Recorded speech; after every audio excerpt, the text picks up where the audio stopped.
upuan ang House Justice Committee para kay Vice President Sara Duterte pero no-show ang bise sa kanyang impeachment hearing. Nagpadala lang ng sulat ang legal counsel ni VP Sara na Fortune Narbasa and Salazar Law. Dito pinuna ng kampo ng bise ang sinabi ng chairperson ng komite na si Congresswoman Jervy Luistro na may tuturing daw na mini trial ang pagdinig ng Kamara. Unconstitutional o labag daw sa saligang batas yan. Senado lang daw kasi ang maaaring tumayong impeachment court. We believe that the committee really has no jurisdiction to conduct any form of trial.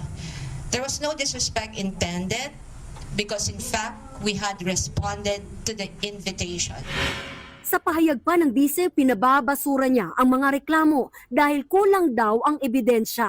Belta naman ng mga miyembro ng House Justice Committee, erroneous o mali ang anilay palusot ng kampo ni VP Sara.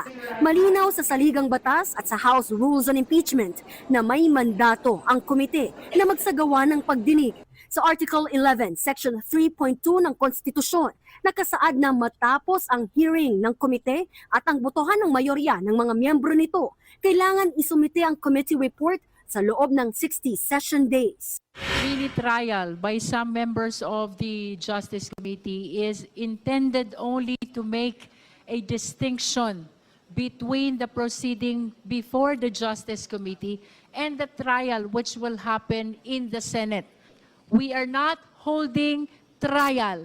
This is just a clarificatory hearing for the purpose of determining probable cause which will allow us to proceed to trial in the Senate. This particular position of the councils and of the Vice President herself is basically a legal word salad. Ibig sabihin po, wala po itong batayan sa katotohanan. Ito po ay legal na pagpapalusot. Pinasasabina pa ng komite ang ilang testigo na kakailanganin sa paggulong ng impeachment hearing. Kabilang dyan ang umano'y bagman ni VP Sara na si Ramil Madriaga, pati si Attorney Gloria Camora ng Commission on Audit, Intelligence and Confidential Funds Audit Office. Pinatatawag din si Attorney Michael Powa na dating Chief of Staff at Spokesperson ni VP Sara sa Department of Education. Yan ay kahit kasama si Powa sa listahan ng mga tatayong abogado ng bise sa impeachment. Sagot ni Powa, I will wait for the subpoena. Titingnan ko kung ano yung laman ng subpoena, but definitely I'm willing to attend. No, wala akong any intention to evade. But I will go there as a resource person or witness, whatever they want to qualify or characterize it as such, and I will answer the questions as the best way I know how based on my personal knowledge.